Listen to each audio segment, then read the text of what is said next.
Well, hello everyone, and welcome back to another week of the Ramblestream, episode 67, Monday, January. We're still the last Ramblestream from the month of Janus. Let me know. Oh man, Tom, you are on it.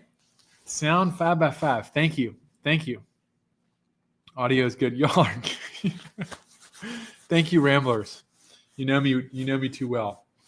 We're back for another Ramble stream this evening, and we have a laid back program.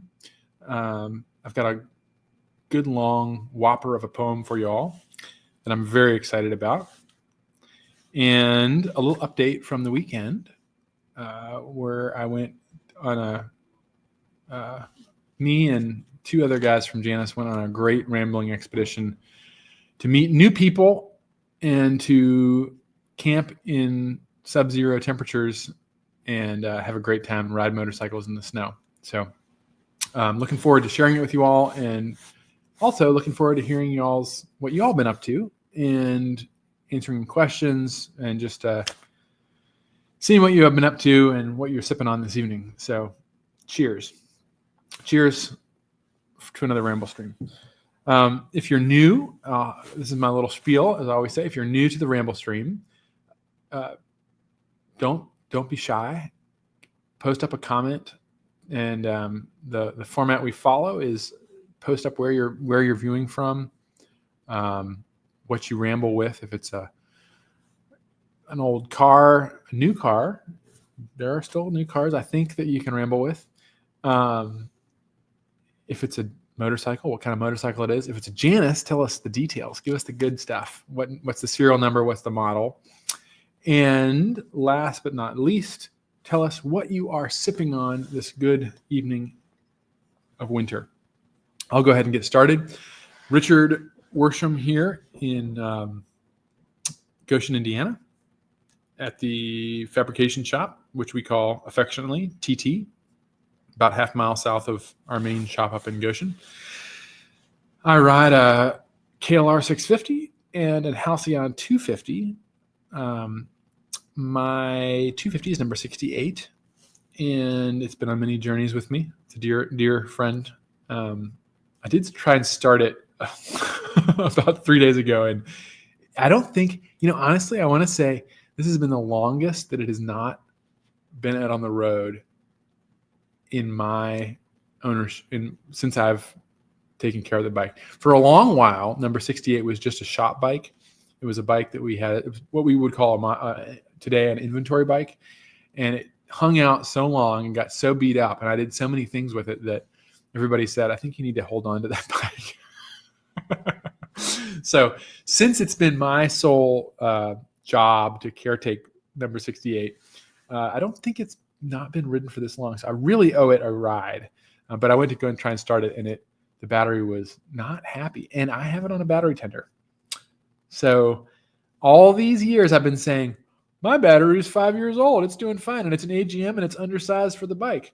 I might need a new battery. If I get 5 years out of an old AGM battery that's got 70 cold cranking amps, or cranking amp, I think it's just cranking amps, I'm probably doing okay, but maybe I need to get a new anti-gravity.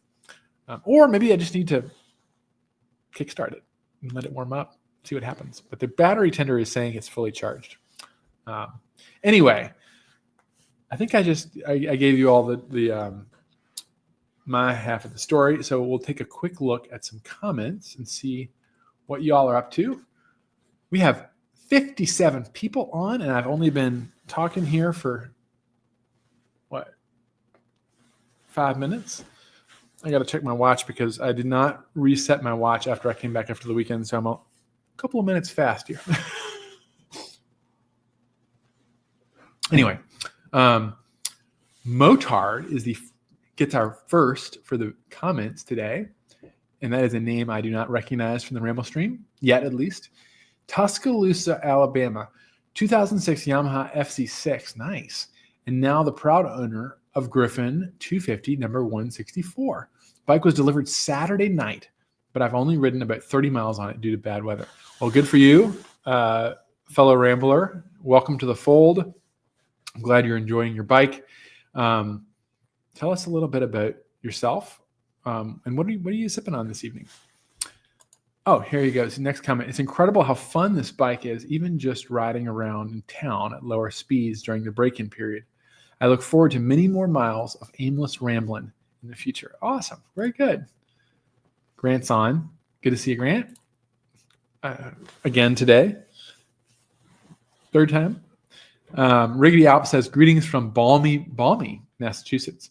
It was finally above freezing today. But, well, you're better than us. Everything is still iced over and snowy, but you can't be picky. Halcyon 450 number 234 and 95th anniversary wide glide. Enjoying a birch beer. Good to see you on the stream, Riggedy. Semtech, another friend of the stream. Hey, y'all. John here in Rancho Cucamonga, smiley face, with Halcyon 250 number 1148 Casimir. Just some OJ and something, I don't know, my wife made it. Is that what you're sipping on?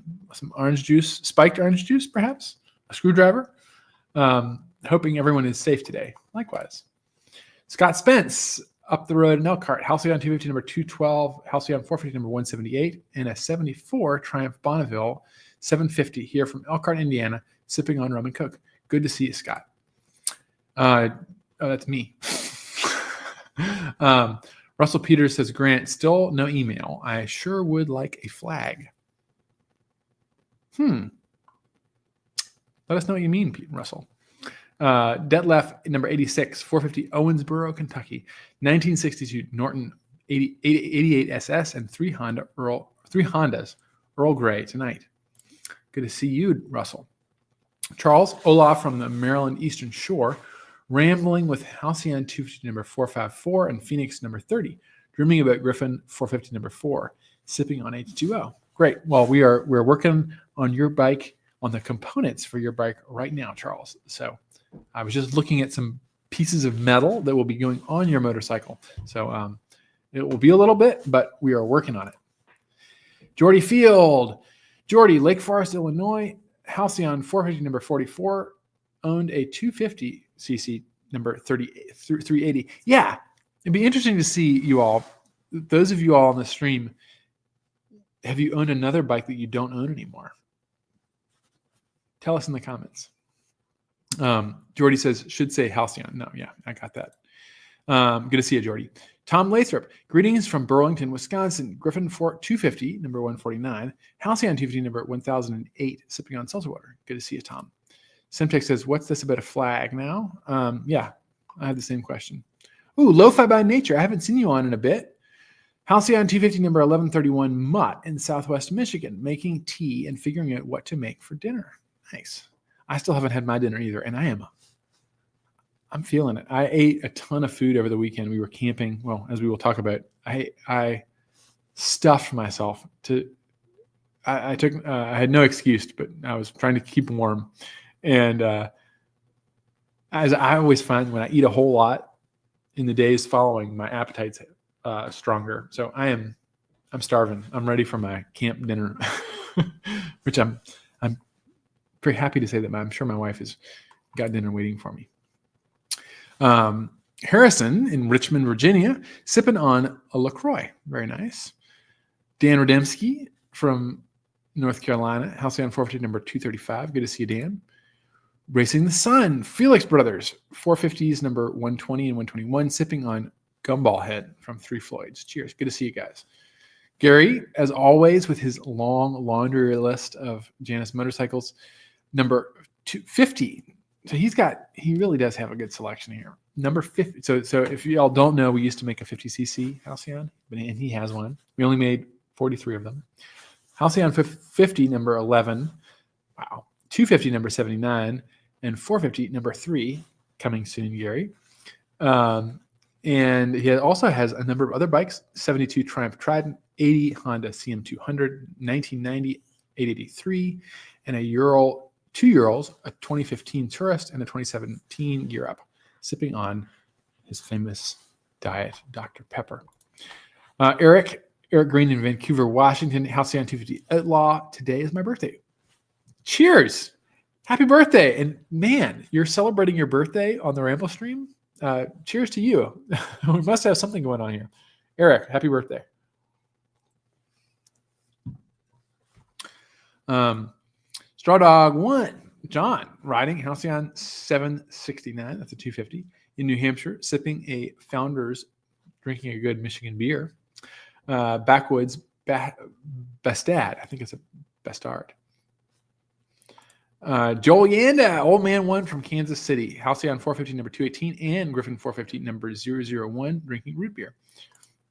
Good to see you, Joel. Travis Johnson, hello all from Nashville, the Athens of the South. It's true. And we've read about it. We did a poem last year celebrating the Parthenon. Well, whether it was celebrating the Parthenon of the South or not, you should go back and watch the video. But one of my favorite places. I think they call it that because we have a very fake Parthenon. Yes, you got it. You got it. Yeah, a great poem we read criticizing on some level the Parthenon in Nashville, left over from World's Fair. Nice, you got it. Halcyon 250 number 1109 McBride, and must be the name. And he's drinking coffee. Hey, Travis, good to see you on the stream, and I appreciate your reference to the Parthenon, which I got to before you. I wasn't reading ahead. You got to be careful on this stream. If you post a comment, I'm likely to read it. So I've been caught before. Multifarious, another friend of the stream. The daily high temperatures are getting in Nebraska, right? Yeah, he's in Nebraska. Are getting pretty nice, and the sunset was gorgeous. However, the roads are white with salt. Yep, gonna let Kingfisher sleep a little longer. Yes, good call, my friend. John Garrance, good to see you, Southeast Kansas. Chad is supposed to be here Wednesday morning to deliver Halcyon 450 number 356 to me. I'm excited to say the least. Water tonight. Exciting. Yes, indeed. Lo-Fi by Nature says multifarious. I'm thinking the same thing. Nice. Straw Dog says, yay, audio is good. Okay, you were the first one. Good for you. Thank you. I thought it was Tom. Thank you all for telling me about the sound. As you know, I have trouble with the technologies. So I really appreciate the thumbs up. Mick Langford, Winchester, Virginia, Halcyon 250 number 1093. Hank, nice, Hank. Michter's Sour Mash, very good. Rev Free Moto, Jonathan here in Fluvanna County, Virginia. Dear to my heart. My parents live in Fluvanna County. He says he rides a Harley Lowrider ST and waiting on delivery of Halcyon 450 number 341, sipping on coffee and thankful for a high of 55 degrees here in Virginia. Good old Virginia. Always good riding weather. You can always, not every single day, but 300 days out of the year, you can probably get 20 miles in. Depending on where you live. If you're in Richmond, you can definitely ride more. If you're up in where I grew up in Blacksburg or up in the mountains, less riding. But David Hyde is on. 387, enjoying a glass of cheap red wine in Patterson, New York. Wonderful. We got tons of people. On this evening. So good to see you all. I'm going to take a pause from the comments here, and we're going to read our long poem. So this is like kind of my trajectory in my pioneering ways in terms of going west in the United States. But this is really proud of this one and very grateful. I received this for Christmas from my father. I think he actually got it. Upside down. I think he actually got it when he was living in Kentucky. He lived in, he met my mother in Frankfort, Kentucky. He lived on a houseboat on the Kentucky River, an old one when he was doing it. And I don't think he met Wendell Berry, but he has a lot of stuff from the printing press that printed this. And this is, I don't know if I've ever, I should do a Ramblestream on letterpress printing, because that's a big part of my family history and my history. The art of letterpress printing. My great grandfather was a printer in Richmond, and that's what printing was in those days. It was all handset or linotype. It was all lead type that printed everything. But this is someone printed by the Larkspur Press in Kentucky. Obviously, I've read some other poems by Wendell Berry before. He's a favorite of mine. But this is a little. I mean, this is what do they call the rough edge of a piece of paper? I'm forgetting what they call it, but this is a beautifully bound broad. It's not really a broadside, but it's a bound poem. 2 poems actually by Wendell Berry, printed. Well, let's read it. This is all the information that someone who's interested in not only poetry but the actual printing process would want to see. Copyright 1976 by Wendell Berry. The poem July 1773 relies on various accounts of the McAfee brothers' 1773 expedition to Kentucky. Type, which is the lead type that's actually printed this, has been set by hand in 14-point Emerson, an 18-point and 24-point Centaur, and printed on a hand-fed. This is the 8 by 12 CNP, which my wife and I, we own 2 of them, which are massive printing presses, big old flywheel printing presses. 8.5 by 12 or 8 by 12 CNP stands for Chandler and Price, in an edition of 1,000 numbered copies and 26 copies printed in IO glazed, talking about the paper, bound in boards, lettered A through Z and signed. Composition, presswork, and binding by Dave Smith and Gray Zeitz. Gray Zeitz is the printer of Larkspur Press. Special binding by Deborah Bosley, published by Larkspur Press, Route 3, Monterey, Kentucky, 40359. This volume is number, and it's handwritten, 659. So it's a long one, and we've got time. So sit back, enjoy your beverage, and we'll read July 1773 by Wendell Berry.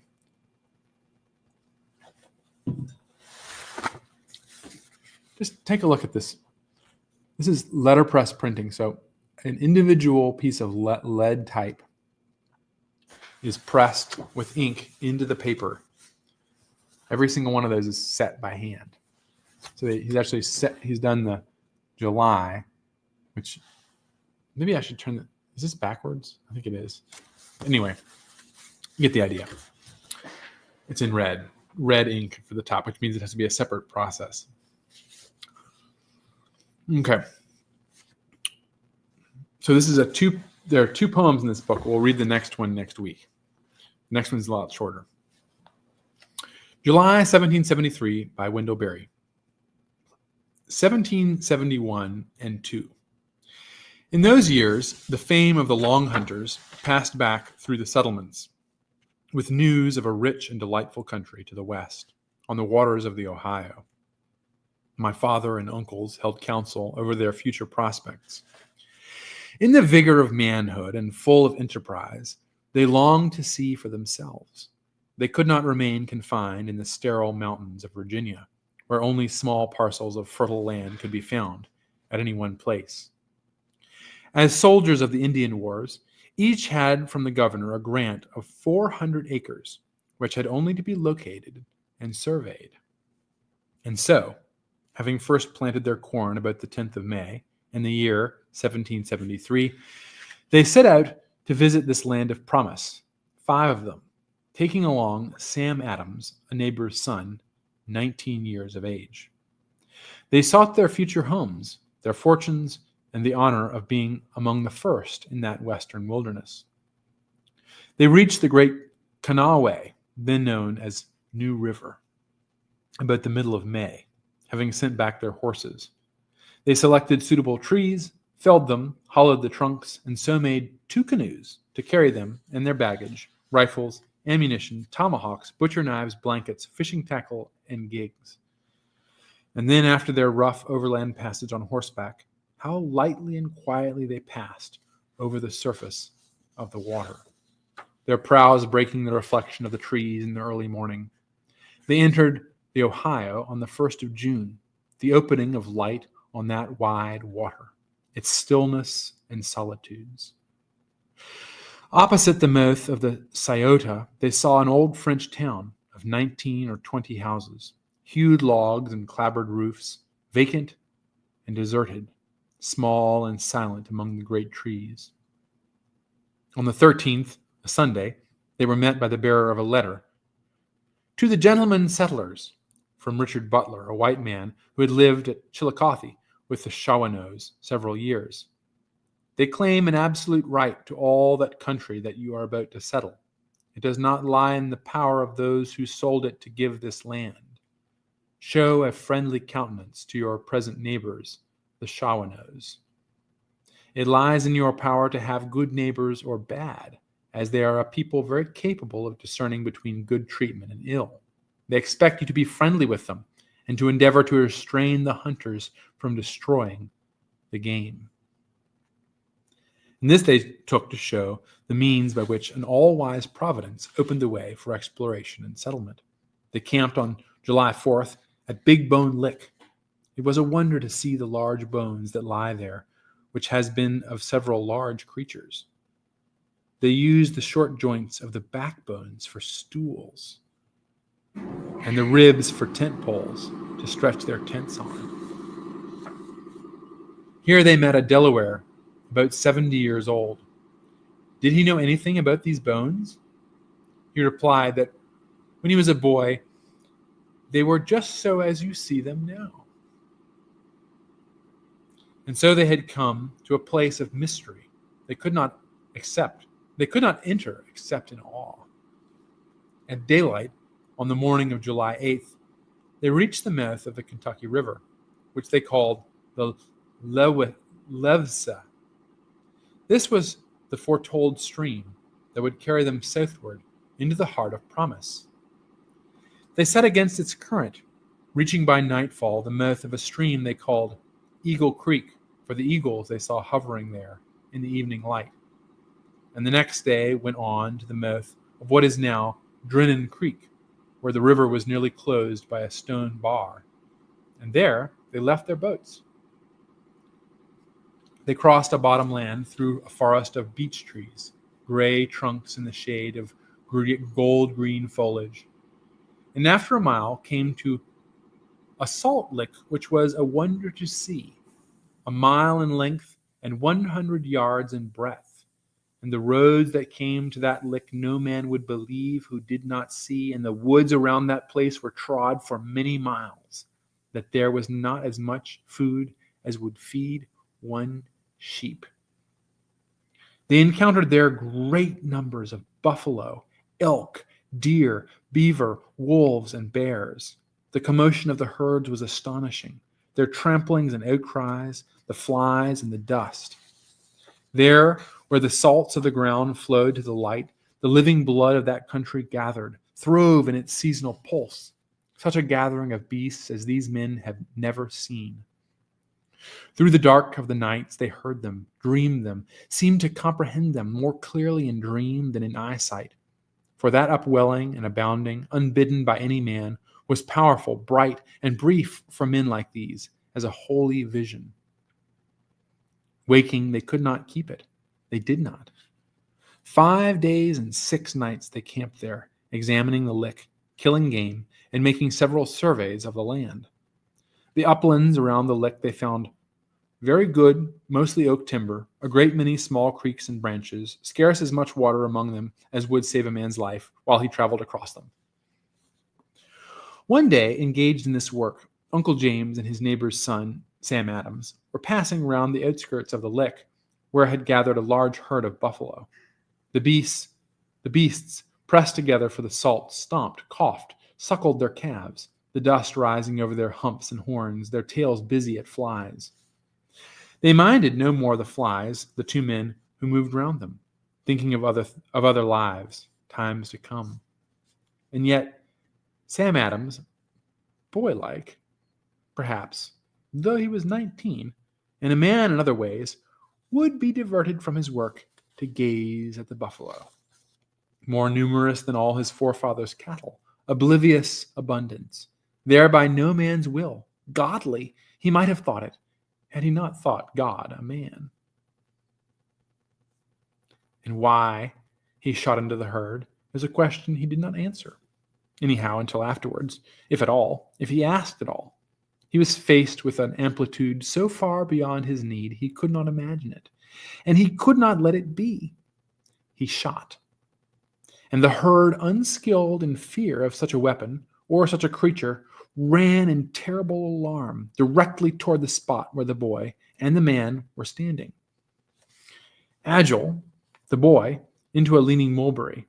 Not so young or active or so used to haste, Uncle James took shelter behind a young hickory, whose girth was barely larger than his own. Then it seemed the earth itself rose, gathered, fled past them. The great fall of hooves shook ground and tree. Leaves trembled in the one sound.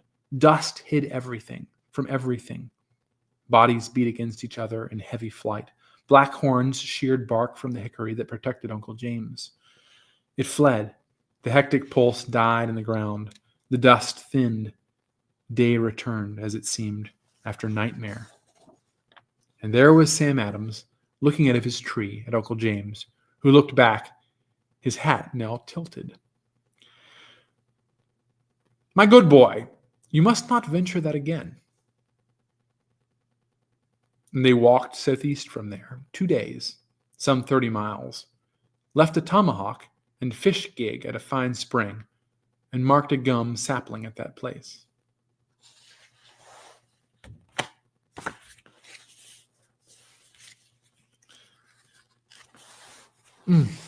Beautifully bound, beautifully printed. I mean, it's hand bound. Where's the place where you can see the? Oh, there's the middle of the hand binding, right there.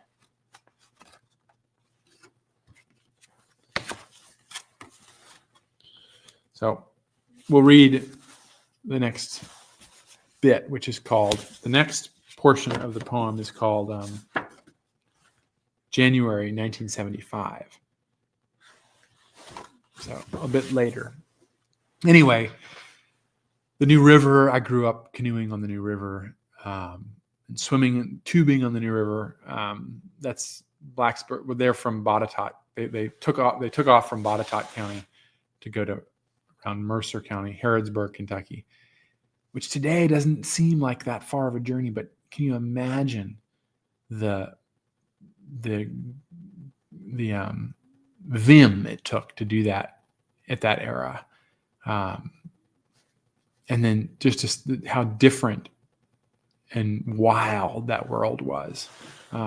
Obviously, the Salt Lake. Listen to that description. Anyway, there we go. A good one. Jordy says, major echo in the audio. Oh, I hope there isn't an echo through all that I just did. Tell me that didn't happen. Jordy, don't tell me. Jeff Blind says, Jeff, Halcyon 250 number 87. Hello, everyone. Good to see you, Jeff. Jeff is our fabrication shop lead down here at TT. Jordy says, I had 2 versions opened. My bad. Oh, yes. Great. Good to hear. Thank you for reporting that, Jordy. Dave Dixon, Cato, Wisconsin, Halcyon 450 number 266, working my way to the bottom of a big bowl of butter pecan ice cream. Wow, nice. We are at halfway through the hour, so I think we still have time. Lo-Fi says, nice to get some lore on 68. Oh, yeah, that's true. I haven't shared that. John Hiss says, Halcyon 1119 and Honda Monkey, Lake Havasu City, Arizona, ice water, 60 degrees, just came from a beautiful ride. Well, there you go. Derek T, that's a new name on the stream, tuning in from the Detroit, Michigan area. I ride a Buell 1190 and a Duke 390 for when 1190 is a bit too much for the day. Awesome. Welcome to the stream. Sounds like, a Duke 390 is right up our alley, but a Buell is too. Buell motorcycles. I looked up to Eric Buell, absolutely, in the founding of Janus Motorcycles, which was unfortunately after the demise of Buell, but they serve as a beacon for small motorcycle OEMs. Russ Peters says, Syntec reference to a feather flag for myself through Grand. Oh, there we go. N8 RAB, good to see you on the stream. About up to about 5'11". Halcyon 250 number 569, 450 number 331, Chartreuse. Nice. Slade Franklin. That's a new name. Howdy from California. Just got Halcyon 450 number 320 on the road. Tons of fun so far. Cheers and welcome to the Ramblestream, my friend. Good to see you. John Garrett says, I've had several conversations with Joel Yanda in the last week, and he is planning on coming to my home this Thursday in his travels to check out my new bike. Thank you, Mitch, for getting us in contact. Awesome. He's an ambassador par excellence.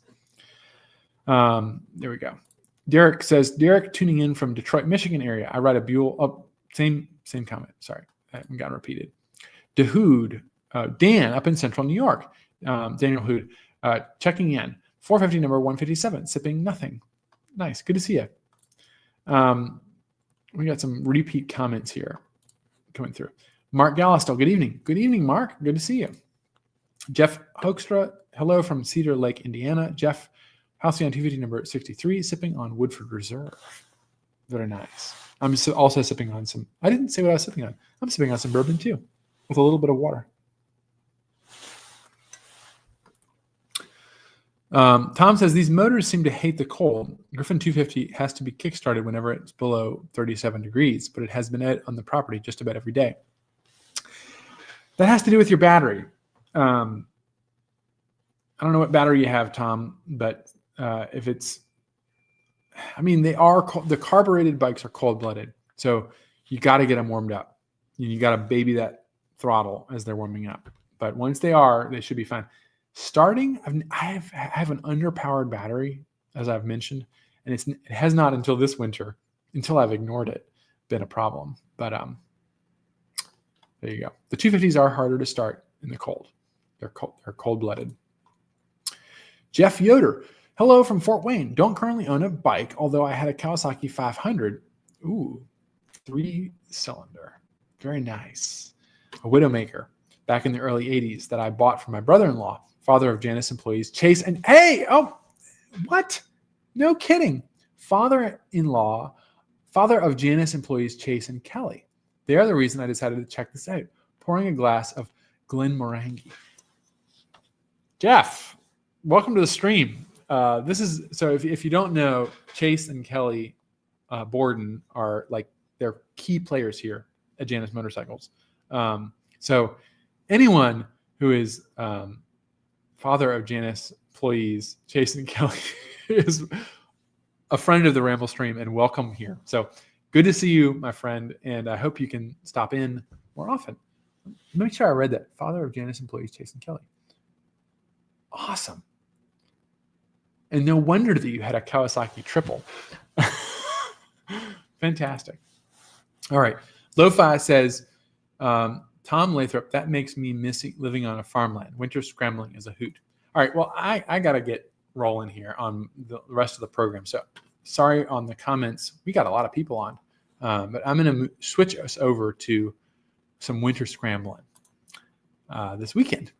So we decided this weekend to go up and, like we did last year, which I was not a part of, Charlie, Ryan, and who else went? I can't remember. 3 Janus employees went up to Winter Moto Camp, which is put on by Hunter from Moto, Michigan, every winter for the last couple of years. He also does a summer moto camp, but they are super gracious hosts up in China, Michigan, which is north of Detroit, 4-hour drive for us. But we decided to head up their way and do some winter camping. And here we are loading up. So the three of us that went this year were myself, Neil from the design. He sits at a desk about 10 feet over that way. And Mitch, who I think many of you know from our sales team.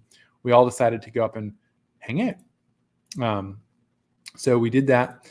And I'm going to share some photos of what we did up there. A little classic Ramblestream slideshow. So here's the three of us, Mitch, myself, and Neil. And we decided to go camping. So this is our setup. So we bought a canvas kind of reenactment tent last year to go to Sturgis. And I was looking back and I was thinking, how are we going to keep warm? And I looked back at photographs from Sturgis, and sure enough, there was a flue flap for a tent stove. I thought, we're going to do it. So I borrowed my friend Jesse, who hasn't been on the Ramblestream. He probably won't be, but he rides a lot with me. So a lot of the longer distance riding I've done, Saddle Sore 1000s I've done with Jesse. And a lot of camping I've done, a lot of sailing with Jesse. He has a camp stove or a tent stove. So we borrowed it and set it up to go camping. Here we are. Here's our setup. 2 cots. Neil had his own little camper, so he was roasting the whole weekend. But Mitch and I had to rough it in the tent. There we are. Oh. I got some videos here. Hold on 1 second. But we went up there and it was a blast. We had probably, 80 to 100 people over the whole weekend. It's an old farm that Hunter, who hosted us, his family's had for at least 3 generations. And they've kitted it out. They're moto people. His father has a huge slot car track in the barn, and motorcycles everywhere, old trucks and cars everywhere. And it was just set up for us so that we could have a good time. Here is the slot car track. If I can make it forward here. This is in the barn.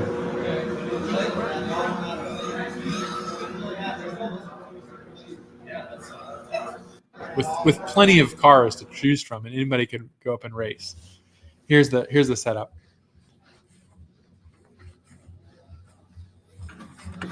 Dogs, camping gear.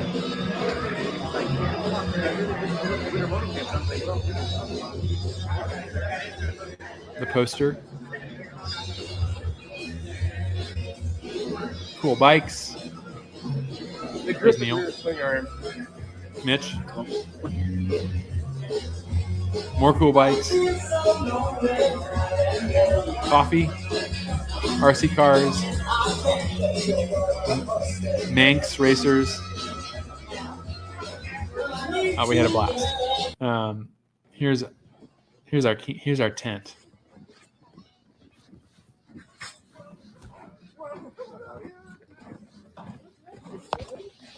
And our red hot stove.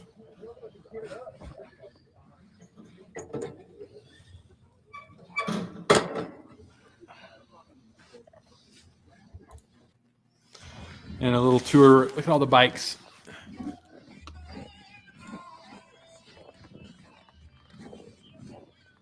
That's Neil's camper back there in the background. And a bunch of Griffins. All we took 2 Griffin 250s and 2 Griffin 450s.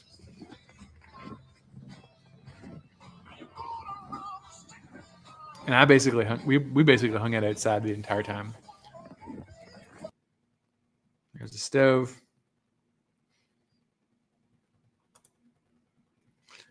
Cooking food on the fire. This is breakfast the next day. We went up Friday and then spent Saturday and then left Sunday morning.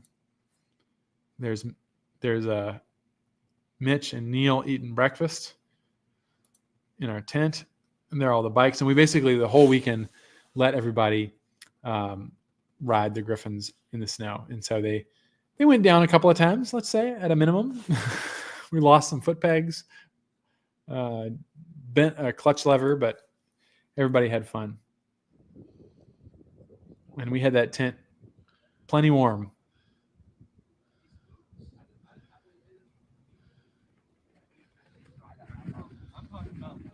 This is a Hunter's tent with his tent stove.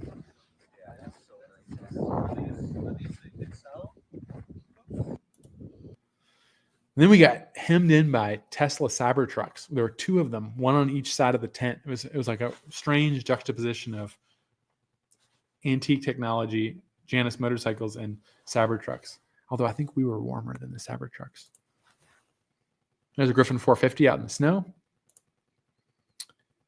An Asa 2-stroke was out ripping around. Look at that motor. Good old 2-stroke. There's the progenitor of the Halcyon 450, a Honda XR 350. So that's that's your 450 motor, a little lower displacement, but similar design. That's where it all comes from. Yamaha, an electric trials bike, great Yamaha TT, and a Tribsa. So that would be a Triumph frame with a BSA motor, or vice versa. I didn't look hard enough. And then the only casualty was I was ripping around. We aired down the tires on the bikes, and I think I aired down the Griffin 450 a little too much, so I lost a tube. But it handled really well with a flat tire in the snow. New Griffin 250 number 163 out ripping around. And this would be a great representation of most of the weekend.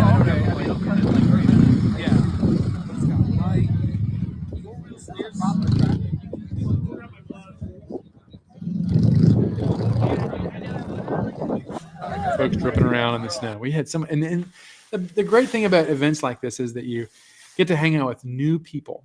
And especially, I don't know if this is true. It seems like it's more true in the Midwest, but you go and hang out with people with similar interests that are out to have a good time and try new things. And everyone is so welcoming. And I just had made a whole bunch of new friends over the weekend. So this is rambling, folks. And I was thinking about not going. I was like, it's going to be cold. It's going to be blah, blah, blah. These new people I don't know. And then I thought, that's rambling. I'm gonna have a great time. And sure enough, that's exactly what I did. There I am, looking cold. There's the campsite.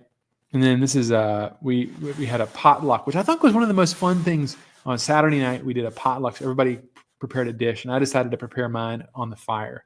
So I made a dish called Stompot, which is we had two interns many years ago come over from Holland and work with us from an automotive school in Holland. And they introduced Tom and Walter, who are still good friends of ours. And they introduced us something called Stompot, which is a Dutch kind of like hot brown meal. It's mashed potatoes.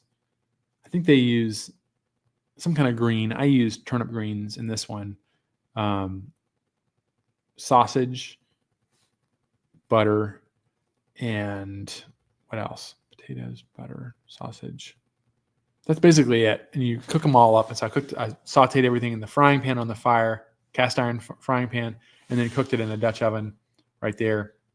And lo and behold, at the end of the evening, that's the big pot right there. It was gone. Everybody loved it. So everybody shared a dish they prepared, and we had a great time. Good stomach warming food. And then we had some burnouts, 125cc burnouts.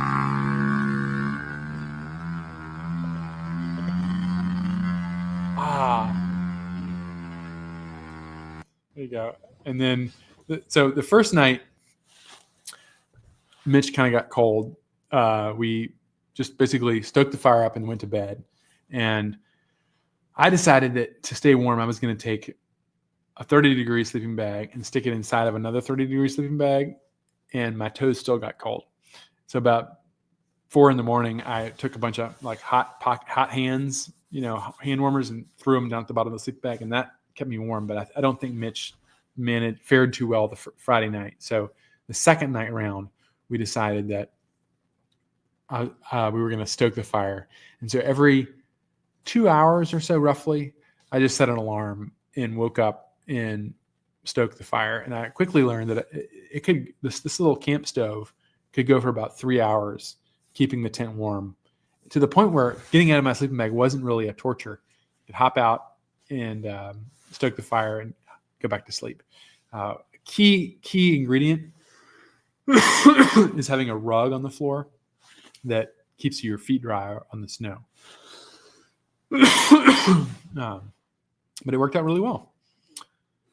Janus sticker in the snow that I found, I thought was a great representation of the weekend. Cooking breakfast in the morning. And there's a sticker on the back of this. This guy tried sleeping in his truck the first night, but froze to death. Or didn't freeze to death, but he froze, so he slept inside. But anyway, there's a good little recap of a fun weekend in the snow, riding, and there were some Subarus out doing donuts, some pickup trucks, some Corvettes. What else was out in the snow? Oh, Volkswagen Bug, a new one, was out ripping around. And 2 Cybertrucks, which weren't as spectacular as they could be. The Subaru was much more fun to watch ripping around than the Cybertrucks. But anyway, we had a really good time. So that's the recap. We got about 15 minutes left. Take a look at some comments here. Let's go back to the big screen.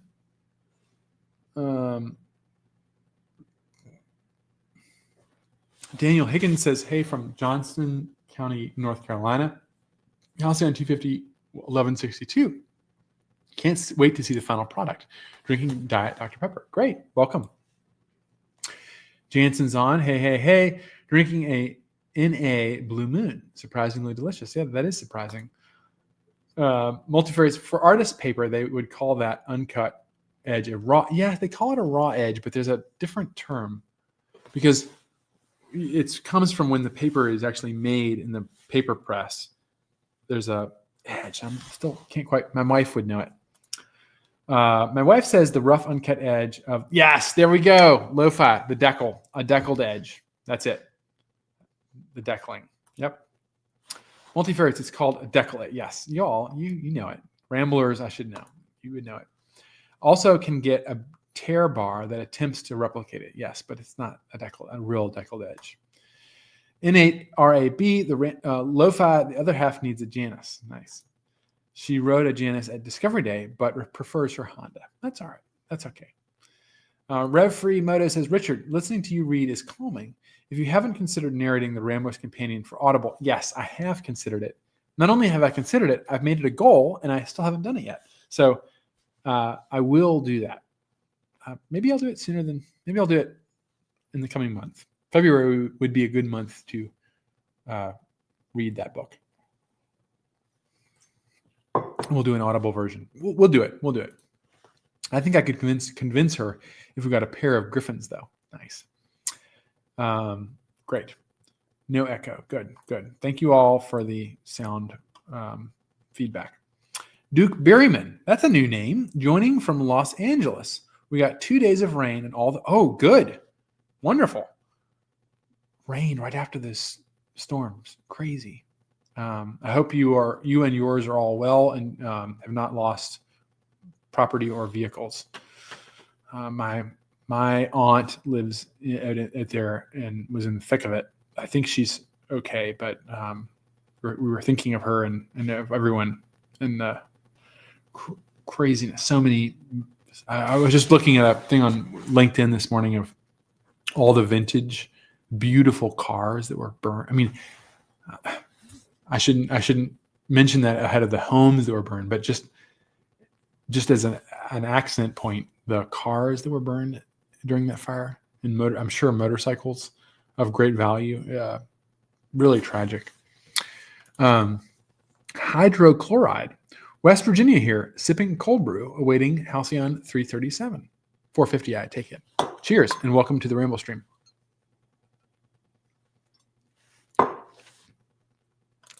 The Felix brothers ask, did Hammerschlagen make it an appearance at camp? And I can very happily say it did. We brought the log. We brought a 75-pound log to play Hammerschlagen, which is probably one of the favorite Janus drinking games, Janus employee at least drinking games. If you come to a Janus owners rally, you will have the opportunity to play Hammerschlagen. It's basically first thing you need is a log about, counter height, a hammer, and a box of nails. And if you choose to live life fearfully, you should probably wear goggles. If you choose to not do so, then don't. But basically, the idea is that everybody puts a nail in the log, and you want to hammer everyone else's nail down before yours gets sunk. There are many extra rules, but that's the basic idea. We brought the game. It was almost too cold to play, though. We played a couple of rounds, but the log was actually completely frozen, and it made it quite difficult. The nails were just bending. So there you go. Too cold for Hammerschlagen. Lo-Fi says, that looks like a great trip. Yes, it was. Oh, old school. Just woke from my after dinner nap. I'm glad you're living life to the fullest, old school. Progress on floorboards from a Halcyon 250 994 from the lost city of Buffalo on a hangover Monday. Greetings, riders on the storm. Riders on the stream. We're working on it. We've had a little bit of I'm not going to call it a setback because it's going to make them better, but we've chosen to redesign a little bit from scratch to make them actually work better. And we're having trouble. We want to make sure that the linkage to the foot peg and the brake feels right. So bear with us. As I keep telling you all, we're speeding up our development, but we're taking a close look at that. So bear with us. It is now 7:53. I have gone through all the comments. We've read a very long poem. We've talked about some great winter camping. So I'm going to call it an evening. Thank you all very much for joining this 67th Ramblestream. And I look forward to seeing you. Yes, I'll be back next week. Things coming up in the future. We're going out to AIM Expo in Las Vegas to meet with the power sports industry. A lot of our suppliers are going to be there. And we'll be at the One Show, Las Vegas. If you're planning on going, I would love to meet up there. If you're not, I'll report back. All right. I will see you all next week. Good night. Ramble on.